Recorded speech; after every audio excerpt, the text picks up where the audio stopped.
मेरा नाम ईश्वर है और हम लोग अलवर से हैं, बिजनेसमैन हैं।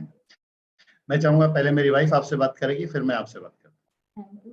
आप सभी को नमस्कार। मेरा नाम निर्मला है, मैं होम मेकर हूँ और इस खूबसूरत से बिजनेस को हस्बैंड वाइफ मिलकर साथ बिल्ड कर रहे हैं।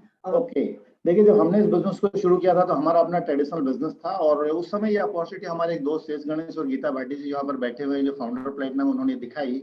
और मजे की बात यह है कि उस समय हम कुछ ढूंढ नहीं रहे थे, फिर भी हमने इस बिजनेस को शुरू किया क्योंकि हमें लगा 4200 रुपये कोई बड़ी रकम नहीं है दोस्ती बनाए रखने के लिए। आपके पास ऐसे दोस्त है या नहीं है, जरूर चेक करिएगा। और मैं एक और चीज आज मुझे समझ में आती है, today we are very thankful to my friend कि उन्होंने ये अपॉर्चुनिटी हमें उस समय दिखाई जिस समय हमें जरूरत नहीं थी। आपके चारों तरफ ऐसे बहुत सारे लोग होंगे जिनको आपको लगता होगा इनको जरूरत नहीं है इस बिजनेस की, फिर भी उनको ये अपॉर्चुनिटी जरूर दिखाइएगा, क्योंकि किसके दिमाग में क्या चल रहा होता है आपको नहीं पता होता। कौन ऊपर वाले के प्लान में शामिल है आपको नहीं पता होता। तो हम बिजनेस में आ गए, प्रोडक्ट हमारे घर में आए, मैडम ने यूज किए, इनको अच्छे लगे तो हमें लगा ठीक है, प्रोडक्ट अच्छे हैं तो इसका मतलब चूंकि बिजनेसमैन और वो भी मैन्युफैक्चरिंग में हो तो उसको एक बात समझ में आती है क्वालिटी क्या होती है। तो जब प्रोडक्ट अच्छे लगे तो हमें लगा कि बिजनेस ठीक है, बढ़िया है, कोई दिक्कत नहीं है। और उसी दौरान हमारी मुलाकात हमारे अपलाइन विनोद जी से हुई। तब विनोद जी सिंगल हुआ करते थे और राम राकेश जी और प्रियंका जी से, सचिन जी, अलका जी से मुलाकात हुई। और नतीजा ये हुआ कि इन लोगों से जब भी मुलाकात होती थी तो एक नई चीज सामने आती थी कि हमारे बिजनेस में हमेशा लोगों की बुराई और टांग खिंचाई की बात होती थी, लेकिन जब इनसे बात होती थी तो हमेशा रिवर्स बात होती थी। ये लोगों को ऊपर उठाने की, लोगों के सपनों को पूरा करने की। आप सोचो कोई एक आदमी वहां प्रेजेंट नहीं है और उसके बारे में ये सोचा जा रहा है कि इसके बिजनेस को कैसे बढ़ाया जाए। तो मेरे लिए बिल्कुल अपोजिट, मुझे लगता था कुछ गड़बड़, क्योंकि हमारे बिजनेस में तो हम थे तो हमें लगता था वो सही पैटर्न है। यहाँ पर जब हम बात करते थे लोगों की हेल्प करने की तो हमें लगता था कुछ गड़बड़ है। और इसी तरीके से 3-4 साल निकल गए, फिर एक सेमिनार जाने का मौका मिला और उस सेमिनार में जाके हमें ये समझ में आया कि हमें ये बिजनेस क्यों बिल्ड कर लेना चाहिए। क्योंकि जीवन में समय कभी भी एक जैसा नहीं रहता है, दुनिया परिवर्तनशील है, समय परिवर्तनशील है। आज जो ऊपर है कल नीचे जाएगा, जो नीचे है वो ऊपर जाएगा, और ये बदलता रहता है। तो उसमें हमें जाके समझ में आया कि इस बिजनेस को क्यों बिल्ड कर लेना चाहिए। और उसके बाद हमने इस बिजनेस को करने का डिसीजन लिया कि इस बिजनेस को बिल्ड करना ही है। और नतीजा ये हुआ कि हमने अपलाइन से बात की कि क्या करना है, कैसे करना है, सिस्टम को समझा, सारे प्रोडक्ट्स को समझा। और समझने के बाद अपलाइंस ने बताया कि अगर आप इतना काम करेंगे तो आप प्लेटिनम चले जाएंगे। पर चूंकि मैं बिजनेसमैन था, नौकरी वाला आदमी नहीं था, मुझे एक बात समझ में आई कि अगर इतना करने से प्लेटिनम चले जाएंगे तो थोड़ा ज्यादा कर ले तो ज्यादा संभावना है। अपने को सेफ साइड करके चलते हैं। थोड़ा सा बिजनेसमैन की मेंटलिटी हमेशा ऐसी होती है, थोड़ा ज्यादा कर ले। नौकरी वाले की मेंटलिटी क्या होती है, जितने से नौकरी बच जाए उतना कर लें। तो हम चूंकि बिजनेसमैन थे तो हमें लगा थोड़ा ज्यादा कर लें, और नतीजा ये हुआ कि अगले साल में हम प्लेटिनम भी गए, फाउंडर प्लेटिनम भी गए। जब भी आपको ऑर्डिनरी से एक्स्ट्रा ऑर्डिनरी में जाना होगा तो थोड़ा एक्स्ट्रा काम करना पड़ेगा। वो एक्स्ट्रा लर्निंग्स हो सकती है कि क्या आपने सीखा, वो एक्स्ट्रा प्रोडक्ट यूज हो सकता है कि आपने हर तरह का प्रोडक्ट यूज करके देखा, वो एक्स्ट्रा अगर बात हो रही है कि कितने लोगों से बात करनी है, आपने थोड़ा और एक्स्ट्रा करने का प्रयास किया। अगर आप एक्स्ट्रा करेंगे, एक्स्ट्रा माइल मेंटलिटी लेके चलेंगे तो ये सारी चीजें पॉसिबल हो पाती है। और अगले साल में हम प्लेटिनम भी गए, फाउंडर प्लेटिनम भी गए। उससे पहले विनोद जी, संगीता जी कई बार फॉरेन ट्रिप्स कर चुके थे, राम राकेश जी, प्रियंका जी और बहुत सारे लोग थे लगातार फॉरेन ट्रिप्स पे जा रहे थे। तो हमें लगता था ये सारे लोग भी उसी बिजनेस में और हम भी उसी बिजनेस में हैं, तो ये सारे लोग जा रहे हैं, हम क्यों नहीं जा रहे हैं। और उसके बाद हमने क्वालिफाई करना शुरू किया और पिछले कुछ सालों में 14-15 कंट्री मैं और मेरी वाइफ घूमे हैं। यहाँ पर आप अभी ऐसे लोगों से मिल चुके हैं जो 20-20, 25-25 कंट्रीज घूम चुके हैं। मैं एक चीज, अभी जैसे निर्मला बात कर रही थी, पैसा हम उस समय भी बहुत बढ़िया कमाते थे। मैंने दिल्ली की सड़कों को इतना नापा है, दिल्ली की सड़कें, दिल्ली, अमृतसर, गाजियाबाद, नोएडा, मुंबई, सड़कों को बहुत नापा है। लेकिन अगर कोई मुझे से ये पूछे कि मेहरौली में कुतुब मीनार कहाँ है, मैं आपको सपने में भी बता सकता हूँ, कौन से रोड पे कहाँ जाना है बता सकता हूँ, लेकिन उसके अंदर क्या है वो मुझे नहीं पता। मैं उसके अंदर कभी नहीं गया, आज तक भी नहीं गया। मैंने आगरा का ताजमहल भी देखा तो एमवे में आने के बाद, एक सर्किट पे गए थे तो मैं ताजमहल देख के आया था। नियाग्रा फॉल देखा तो एमवे की वजह से देखा। पीसा की झुकी हुई मीनार देखी तो एमवे की वजह से देखी। अगर एफिल टावर पे चढ़ के देखा तो एमवे की वजह से देखा। अपने खर्चे से देखने में विश्वास में कम करता हूँ। तो इस बिजनेस ने हमें उस तरह के रिवाज देने शुरू किए और नतीजा क्या हुआ, बिजनेस बढ़ता चला गया। अगर आप सीखने के लिए तैयार है, पहली चीज, कंडीशन एक ही है, अगर आप सीखने के लिए तैयार हैं, दूसरी चीज आप करने के लिए तैयार हैं, और आप हर वो काम करते हैं जो आपके अप्लायंस और सिस्टम आपको बताता है, और थोड़ा सा एक्स्ट्रा करके चलते हैं, तो सफलता निश्चित है।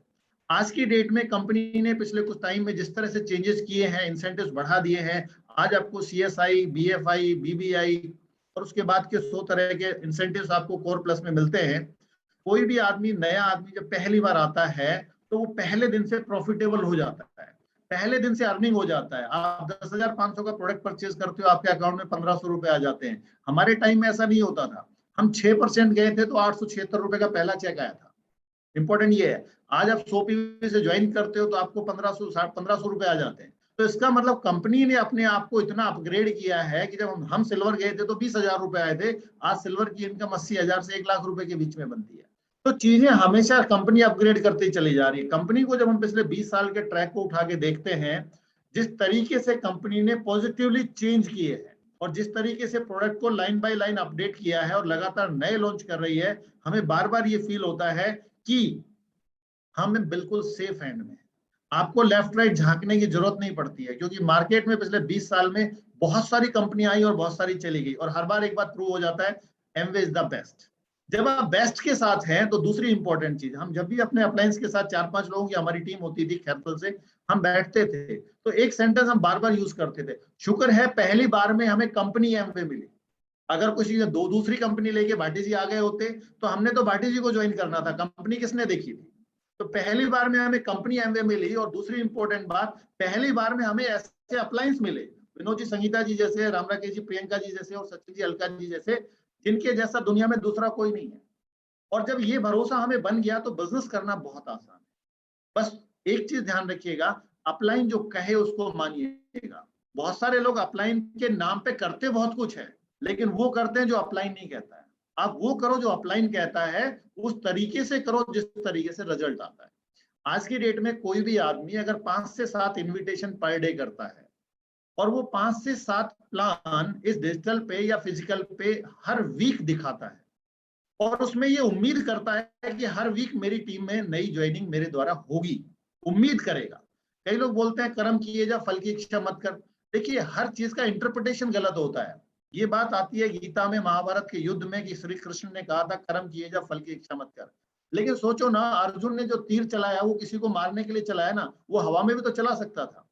फल की हर तीर जो चलाया गया था वो एक इच्छा के साथ, एक प्रचंड इच्छा के साथ कि ये तीर तो अगले को लगेगा और उसको मार देगा, ये सोच के चलाया जाता है। ऐसे ही एमवे बिजनेस में जब आप प्लान दिखाते हैं, 5 से 7 प्लान दिखाते हैं, तो हमेशा इस उम्मीद से दिखाएं कि आपकी टीम में आपको नए लोग ज्वाइन कर रहे हैं।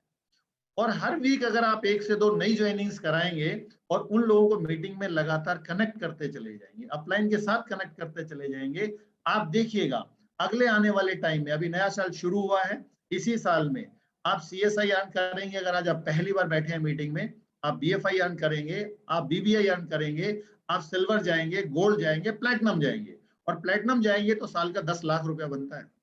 कंपनी आपको हस्बैंड वाइफ दोनों को गोवा का ट्रिप देती है। और मजे की बात, इसी एफर्ट को आप लगातार करते चले गए तो अगले साल आप फाउंडर प्लेटिनम भी जाएंगे। सेम एफर्ट, फाउंडर प्लेटिनम, साल का 15 से 20 लाख रुपया और एक फॉरेन ट्रिप आपको मिलता है। सेम एफर्ट आप डालते चले गए तो अगले साल आप एमरल्ड जाएंगे, इनकम बढ़ के 25 से 30 लाख रुपए तक जाएगी। और अगर उसी एफर्ट को कंटिन्यू कर गए तो आप फाउंडर एमरल्ड जाएंगे। 4 साल का ये प्रोजेक्ट है, अगर इसको एक प्रोजेक्ट की तरह डेडलाइन में बांध के सही तरीके से अपलाइन के गाइडेंस में आप काम करते हैं और करते हैं, तो नतीजा क्या होगा, you are qualify as a founder emerald. आप हर साल ट्रिप पे इन्विटेशनल होंगे और 4 साल में 1 करोड़ रुपए इस बिजनेस से बनाएंगे। साल दर साल 40 से 50 लाख रुपए आप इस बिजनेस से बनाएंगे, और ये देयर इज नो लिमिट। आप जहां तक सोच सकते हो उतना पैसा इस बिजनेस से बना सकते हो। तो मैं तो इतना ही कहूंगा, इस बिजनेस को शुरू करिएगा, समझने का प्रयास करिएगा आपके हाथ में क्या आ गया है, आपके हाथ में क्या आ गया है। एक छोटी सी कहानी मैं जरूर सुनाना चाहूंगा। एक बार एक गुरु और एक शिष्य थे, और शिष्य ने अपने गुरु से पूछा कि आप ये बताओ कि आदमी की जिंदगी की कीमत क्या है, मेरी लाइफ की कीमत क्या है। उसने कहा कल बताऊंगा। दूसरे दिन उसने क्या किया, बहुत सिंपली एक कांच का टुकड़ा जो एक्चुअल में हीरा था उस शिष्य को दिया। बोले आप मार्केट में जाओ, इसका प्राइस पता करके आओ, लेकिन बेच के नहीं आना है। वो वहां से निकलता है और सिंपली एक सब्जी वाले की दुकान पे जाता है। वो उसको बोलता है कि ये आप ले ले और इसका क्या देंगे, तो उसने कहा 2 बोरी आलू ले जा। वो दूसरे दुकानदार के पास जाता है, वो बोलता है 2 किलो गुड़ ले जा। सिंपल सी बात है। वो एक गोल्ड मर्चेंट के पास जाता है, तो वो बोलता है ठीक है मैं इसके आपको 5,000 रुपए दे सकता हूँ। फिर वो एक डायमंड मर्चेंट के पास जाता है, तो वो क्या करता है, पहले एक बढ़िया कपड़ा बिछाता है, उसके ऊपर उसको रखता है और उसमें बोलता है कि इसकी कीमत इतनी ज्यादा है कि मैं आपको पे नहीं कर सकता। वो वापस उसको लेके अपने गुरु के पास जाता है और गुरु को जाके सारी कहानी बताता है। और जब वो सारी कहानी बताता है तो गुरुजी उससे पूछते हैं कि आपको बात समझ आई? बोले नहीं समझ में आई, क्योंकि हर चेला उतना समझदार नहीं होता ना कि सीधी सीधी बात समझ में आ जाए। तो गुरुजी ने समझाया, देखिए आइटम तो ये एक ही है, हीरा तो ये एक ही है, लेकिन एक आदमी कह रहा है कि ये अनमोल है, दूसरा कह रहा है 5,000 ले जा, तीसरा कह रहा है 2 किलो गुड़ ले जा, और तीसरा चौथा कह रहा है 2 आलू की बोरी ले जा। इसका मतलब क्या है, हर आदमी हर चीज का आकलन अपने हिसाब से करता है, बट इसकी रियल कॉस्ट समझने वाले लोग जो है वो था जो डायमंड मर्चेंट। ऐसे ही आपकी लाइफ की जो कीमत है, आपके ड्रीम्स की जो वैल्यू है, उसको आप खुद समझिएगा, कोई दूसरा क्या समझेगा। अगर आप अपने परिवार की वैल्यू, अपनी लाइफ की वैल्यू, अपने ड्रीम की वैल्यू समझते हैं, तो दिस इज द अपॉर्चुनिटी जो आपको और ज्यादा वैल्यूएबल बना सकती है। अगर इस बिजनेस में नहीं होते तो हमारी कहानी को कौन सुनता, देयर इज नो वे। और मार्केट में कौन सुनता है, अगर कोई सुनाना भी चाहता है तो लोग बोल रहे होते हैं बहुत बड़ बोला है, अपनी अपनी कहता रहता है। और यहाँ पर लोग आपकी कहानी को सुनते हैं, क्यों? बिकॉज ऑफ एमवे बिजनेस आपने अपनी लाइफ में एक वैल्यू ऐड की है। और अगर आप ये वैल्यू लगातार बनाए रखना चाहते हैं, आप चाहते हैं कि आपकी जनरेशन आफ्टर जनरेशन ये ट्रांसफर होती रहे, तो इंपॉर्टेंट चीजें शुरू करिएगा, दिल से करिएगा, समझने का प्रयास करिएगा कि आपके हाथ में क्या है। और अगर आपने ये समझ लिया है तो 5 to 7 इन्विटेशन, 5 to 7 प्लान, पर वीक ज्वाइनिंग नहीं निकालिएगा, उम्मीद से साथ काम करिएगा, एक अच्छी उम्मीद के साथ हमेशा काम करिएगा, और लोगों को सिस्टम के साथ कनेक्ट करके रखिएगा, अपलाइन के साथ। एक दिन आपका होगा, आपके सारे सपने पूरे हो सकते हैं। Wish all the best and go diamond. Back to Shalini ji.